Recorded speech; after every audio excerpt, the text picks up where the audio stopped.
Hey class, hope everybody's doing well. Crazy to think that it's already the last week of this course. Feel like it's flown by. Wrapping up our last video post with this discussion question talking about secular music in church, and this is something pretty new to me. I didn't realize that this is a thing. Personally, at the church that I go to and attend and work at, this is something we haven't done, and I don't think that it's I'll get into what I think in a little bit.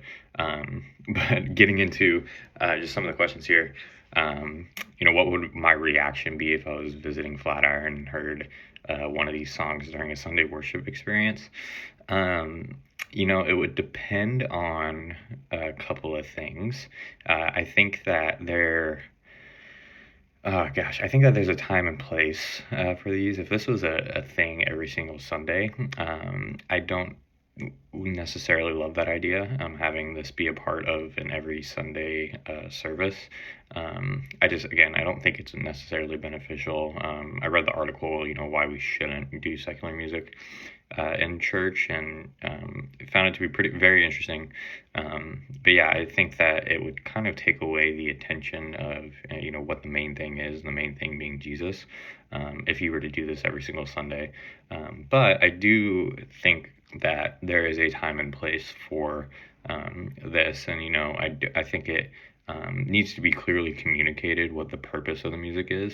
The fact that they did, and I wish I had more context as to why they did 24 Karat Magic by Bruno Mars, but it feels very random to me. And if I was in a church, if I was at a meeting talking about this, wanting to introduce songs like this as a part of the Sunday morning experience, I think I would kind of push back on that.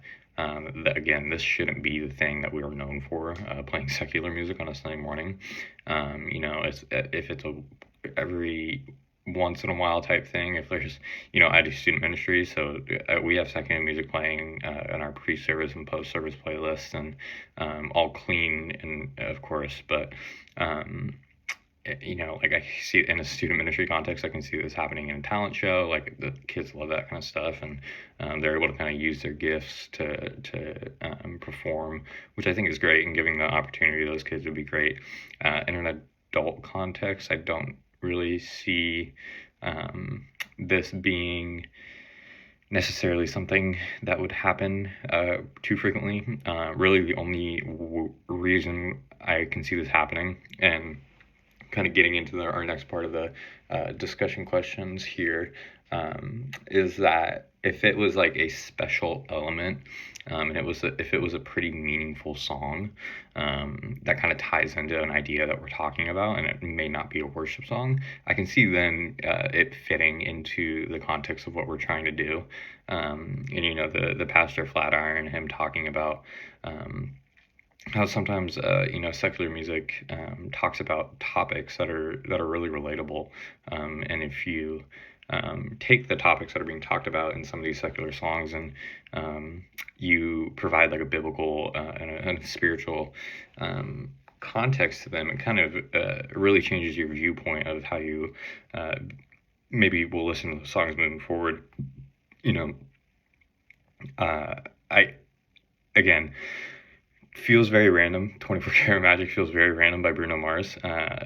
So if I agree or disagree with his philosophy based off the fact that they did 24 Karat Magic by Bruno Mars, and not having a ton of context, I don't know if I would necessarily agree with his philosophy. I totally understand what he's trying to say, and I do agree with what he's saying. That again, the topics that are talked about in some of these songs are really relevant for us as followers of Jesus. But I don't think that, like, it's not an every Sunday thing. That's not the thing that we should be known for. That's not the thing that people should be walking away remembering about the church service. They should be walking away remembering that we talked about Jesus, and hopefully something that's pretty relatable. So yeah, I'm kind of on the fence of whether or not I agree or disagree with his philosophy. I would love to kind of get more insight into why they do the things that they do. I just, again, I mean, I listen to secular music. I'm a huge hip hop fan. He mentioned Kendrick Lamar, and Kendrick Lamar is one of my favorite artists. And when you like really take a step back and you listen and kind of examine his lyrics, he's talking about some really real things.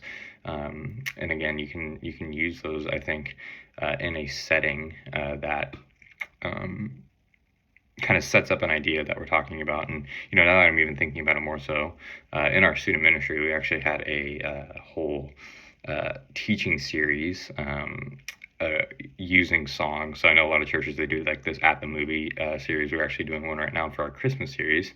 But so we kind of took a spin on that. We used secular songs. And we taught about them.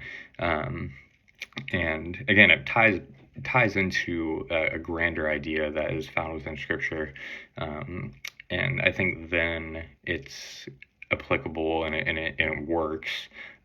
But I would never want it to be the thing that we do. It's like that's the church that plays secular music every Sunday, and I just don't think that I don't think a worship service is a time and place for that. Again, outside in different contexts, maybe it's not a church service, it's a fun event. Totally understand, and you can see how that can be really, really fun. But yeah, I don't think that during a Sunday morning experience, it's necessarily the most beneficial thing that you can be using your talents for. And especially being married to a worship pastor and knowing kind of how much work goes into things like that. It's like, man, what if you focus that effort into something else? So yeah, those are some of my thoughts. Interested to hear everyone else's thoughts, and maybe kind of get more of a better understanding. Again, this is something I really haven't thought about, but now that we're talking about it, I remember doing this series, and the kids really liked it and they enjoyed it, because we were doing songs that they know. And I've had kids come up to me and was like, "Yo, like that song that you taught on was playing, and it made me remind you of that message that you gave," and that's really cool, and it's cool to hear. But outside of that context, in a service, like I can't imagine. Again, I don't have a ton of context as to when and why they were playing 24 Karat Magic, but I can't imagine during a worship set that if 24 Magic came on and they started playing that, I would be kind of caught off guard a little bit. So yeah, those are my thoughts. Interested to hear everyone else's, and we will see you guys later.